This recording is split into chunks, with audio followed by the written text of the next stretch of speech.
জনপ্রিয় রাজনৈতিক ম্যাগাজিনে প্রকাশিত আলী হোসেন এক প্রতিবেদনে প্রকাশিত হয়েছে নতুন তথ্য। বাংলাদেশের ক্ষমতাচ্যুত প্রধানমন্ত্রী শেখ হাসিনার অব্যাহত অনুরোধ সত্ত্বেও ভারত তাকে নিতে কেন বিমান পাঠায়নি তা নিয়ে এখনো বিস্তর আলোচনা রয়েছে। 5 আগস্ট দুপুর পর্যন্ত দফায় দফায় নিরাপত্তা চেয়ে ভারতীয় কর্মকর্তাদের সঙ্গে শেখ হাসিনা আলোচনা করেন। তাদের বলেন ঢাকার কোনো বিমানে চড়তে তিনি নিরাপদ বোধ করছেন না। এর মধ্যে নিরাপত্তা উপদেষ্টা অজিত দোভাল অন্যতম। মিস্টার দোভালকে হাসিনা একাধিকবার বলেন, আমি দেশ ছাড়ার সিদ্ধান্ত নিয়েছি। এই মুহূর্তে আমার সামনে আর কোনো বিকল্প নেই, কারণ জনগণের পাশাপাশি সেনাবাহিনীও আমার বিরুদ্ধে চলে গেছে। এই অবস্থায় প্রাণ বাঁচাতে দেশ ছাড়তে হবে। তাই ভারত যদি বিমান পাঠায় তাহলে আমি নিরাপদে দেশ ত্যাগ করতে পারবো।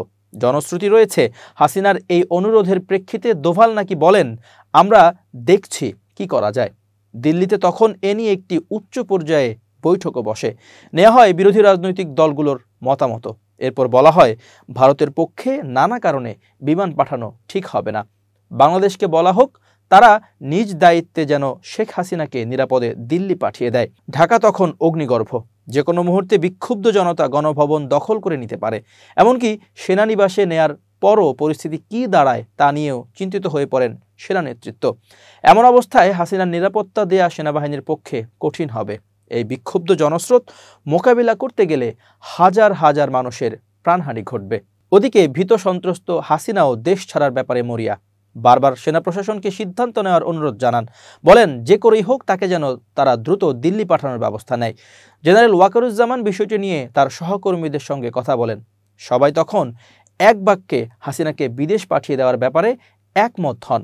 এরপরেই বাংলাদেশের নিজস্ব বিমানে হাসিনাকে দিল্লি পাঠানো হয়। প্রশ্ন হচ্ছে, হাসিনাকে নিতে ভারত কেন বিমান পাঠালো না? কূটনৈতিক সূত্রগুলো বলছে ভবিষ্যৎ রাজনীতির কথা ভেবে তারা এই সিদ্ধান্ত নিয়েছে।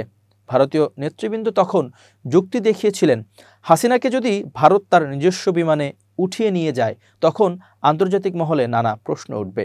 বলা হবে একটি রাষ্ট্র থেকে এভাবে তৃতীয় আরেকটি দেশ ক্ষমতাচ্যুত কোনো প্রেসিডেন্ট বা প্রধানমন্ত্রীকে নিরাপত্তার নামে উদ্ধার করলে দেশটির স্বাধীনতা সার্বভৌমত্ব নিয়েই প্রশ্ন উঠবে। এমনিতেই বাংলাদেশের মানুষ ভারত বিরোধী।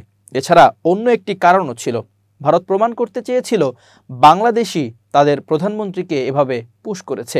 একটি দায়িত্বশীল কূটনৈতিক সূত্র জানায়, বাংলাদেশ কর্তৃপক্ষের সিদ্ধান্তহীনতায় ভারত নাকি হুমকিও দিয়েছিল। যদি তারা হাসিনাকে দ্রুত না পাঠায় তাহলে বিকল্প কঠিন ব্যবস্থার কথা ভাবা হবে। হাসিনা দেশ ছাড়ার আগে হাতে 3 পৃষ্ঠার একটি লেখা লিখিয়েছিলেন। তখন তিনি তার প্রেস টিমের একজন সদস্যের সঙ্গে কথাও বলেন।